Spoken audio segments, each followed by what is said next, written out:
नमस्कार, मी नेहा माझ्या यूट्यूब चॅनलमध्ये तुमच्या सर्वांचं मनःपूर्वक स्वागत करते। आज आपण वालाचं पारंपरिक असं ब्रेड बनवणार आहोत। ही माझी खूप आवडती रेसिपी आहे।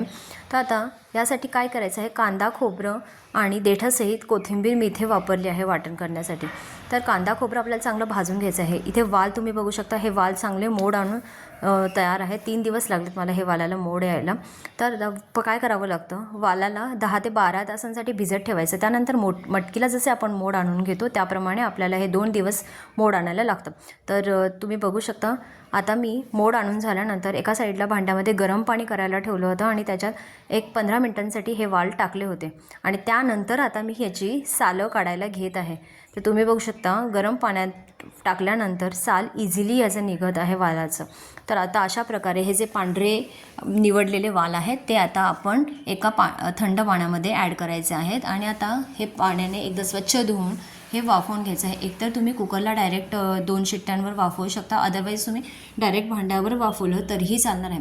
तर आता एका साईडला माझं कांदा खोबरं भाजून झालेलं आहे आणि कोथिंबीर पण आहे, त्याचं वाटण मी करून घेणार आहे। तर भांड्यामध्ये आता मी चांगली तेलाची फोडणी घालून घेणार आहे, जिरं मोहरीची, आणि त्यानंतर कढीपत्ता असा हाताने क्रश करून थोडासा टाकणार आहे। आणि त्यानंतर आपलं जे वाटण आहे ते वाटण आपण याच्यामध्ये चांगलं परतून घेणार आहोत एक 3 ते 4 मिनिटांसाठी। आणि याच्यानंतर आता आपल्याला याच्यात मसाले ॲड करायचे आहेत। इथे मी 2 चमचे लाल मिरची पावडर, थोडंसं हळद, हिंग आणि आपल्याला इथे गोडा मसाला मी इथे वापरला आहे। आता इथे तुम्ही काळा मसाला जरी वापरला तरीही चालू शकते, पण मी इथे थोडंसं कमी तिखट केलेली आहे ही भाजी। तुम्ही तुमच्या आवडीप्रमाणे इथे तिखटाचा वापर करू शकता। तुम्ही बघू शकता, वाल मी कुकरमध्ये शिट्ट्या देऊन घेतल्या होत्या 2 शिट्ट्या। तर आता वाल माझे व्यवस्थित शिजून झालेले आहेत। तर आता हे वाल जे आहेत आपल्याला आता ते भाजीमध्ये टाकायचे आहेत। तर इथे मी एक उकडलेला बटाटा आहे तो पण घेतलेला आहे, गुळाचा एक खडा आणि चिंचेचा कोळ आपल्याला घ्यायचा आहे।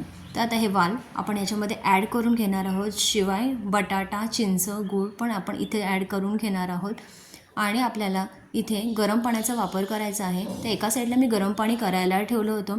तर गरम पाणी आपल्याला जशी भाजी पातळ हवी आहे किंवा घट्टसर हवी आहे त्याप्रमाणे इथे गरम पाण्याचा वापर करून आपल्याला सर्वात शेवटी मीठ ॲड करून घ्यायचं आहे। भाजी 5 मिनिटांसाठी उकळी घालवून घ्यायची आहे। ही भाजी चपाती, भाकरी किंवा भाताबरोबर सुंदर लागते। तर ही रेसिपी तुम्हाला कशी वाटली ते कमेंट करून नक्की सांगा। Thank you so much.